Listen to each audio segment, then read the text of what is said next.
میرے نبی کریم صلی اللہ علیہ وسلم نے ارشاد فرمایا کہ 3 لوگوں کی بد دعا ایسی ہیں، اگر وہ لوگ بد دعا کے لیے ہاتھ اٹھا دیں تو اللہ تعالیٰ ان کی بد دعا کو فوراً قبول کر دیتے ہیں، اور 3 لوگ ایسے ہیں اگر وہ لوگ دعا کے لیے ہاتھ اٹھا دیں تو اللہ تعالیٰ ان کی دعا کو فوراً قبول کر دیتے ہیں۔ وہ 3 لوگ کون کون ہیں؟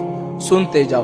اگر یہی 3 لوگ آپ کے گھر کے اندر موجود ہو، اگر آپ کے پاس موجود ہو تو ان سے دعائیں لے لو، بد دعا کبھی نہ لینا۔ وہ 3 لوگ کون ہیں؟ سب سے پہلے مظلوم کی دعا اور بد دعا۔ اگر مظلوم نے ہاتھ اٹھا دیے بد دعا کے لیے تو اللہ تعالیٰ فوراً ان کی بد دعا قبول کر دیتے ہیں۔ اگر دعا کے لیے ہاتھ اٹھا دیے تو اللہ تعالیٰ ان کی دعائیں فوراً قبول کر دیتا ہے۔ دوسرا، مسافر کی دعا اور بد دعا۔ جو بندہ سفر میں ہو، مسافر ہو، تو اللہ تعالیٰ اس کی بھی دعا اور بد دعا کو فوراً قبول کر دیتا ہے۔ اور تیسرا کیا ہے جو میرے اور آپ کے گھر کے اندر ہے؟ وہ تیسرا ہے حقوق الوالدین، والدین کی دعا اور بد دعا۔ جب والدین بد دعا کرتے ہیں نا تو اللہ تعالیٰ فوراً قبول کر دیتے ہیں۔ یقین نہیں آتا؟ بخاری شریف میں ایک واقعہ نقل کیا ہے کہ حضرت جریش جو تھے بہت بڑے بزرگ، بہت بڑے ولی تھے، اور ہمیشہ اپنے عبادت میں مصروف رہتے تھے۔ اچھا، اس نے ماں کو ڈانٹا نہیں تھا، ماں سے بدتمیزی نہیں کی تھی، ماں کو تپڑ نہیں مارا تھا۔ اس نے پتہ ہے غلطی کیا کی تھی؟ سنتے جاؤ۔ حضرت جریش ایک دفعہ نماز پڑھنے میں مصروف تھے، نماز پڑھ رہے تھے، تو والدہ نے آواز لگائی کہ جریش، تو چونکہ وہ نماز پڑھ رہے تھے تو انہوں نے نماز نہیں توڑی، وہ آواز لگاتی گئی جریش جریش۔ جب اس بزرگ نے، جریش نے نماز کو ختم کر لیا، سلام کے بعد فوراً اپنی والدہ کے پاس چلی گئی، تو والدہ نے کہا کہ جب میں تمہیں اتنی دیر سے بلا رہی تھی کیوں نہیں آئے؟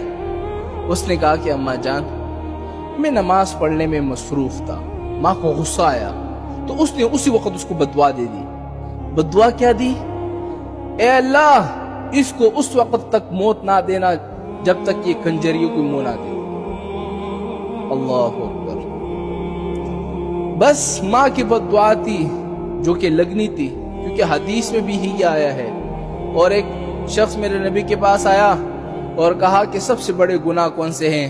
آپ نے فرمایا سب سے پہلے یہ ہے کہ شہادت الظہور، جھوٹی گواہی دینا۔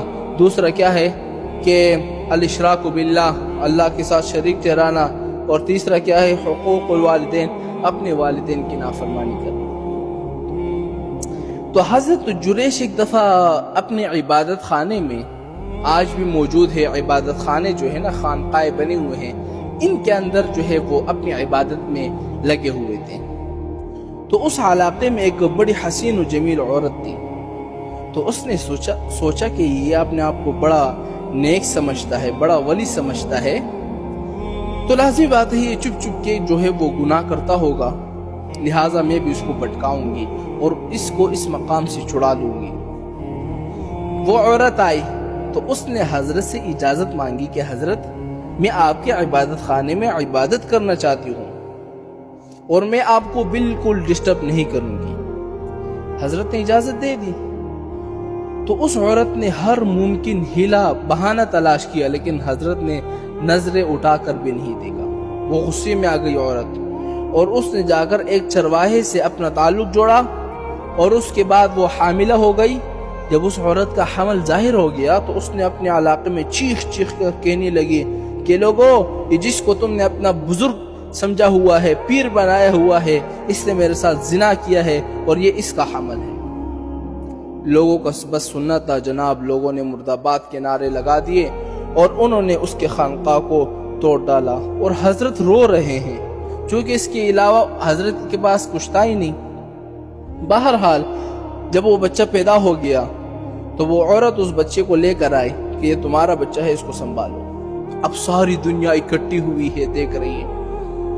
حضرت جریش نے 2 رکعت نماز پڑھی اور اللہ سے مانگا کہ اللہ میری عزت کی حفاظت فرما۔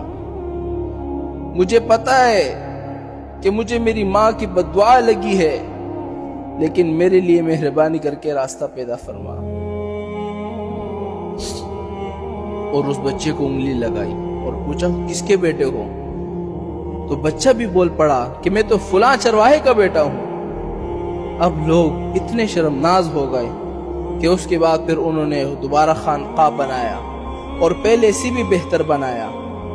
تو حضرت جریش لوگوں سے کہنے لگا کہ اللہ کے بندو، میں نے کوئی گناہ نہیں کیا تھا، اصل میں مجھے میری ماں کی بددعا لگ گئی تھی۔ میری ماں نے مجھے بددعا دی تھی کہ اللہ تعالیٰ اس وقت تک تجھے موت نہ دے جب تک تو کنجریوں کو منہ نہ دیکھ لے۔ میں نے اس کنجر کا منہ دیکھا،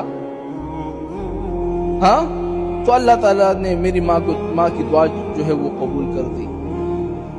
مسلمانوں، خدا کے واسطے اگر والدین زندہ ہے تو ان سے دعائیں لو، بددعا کبھی نہ لینا۔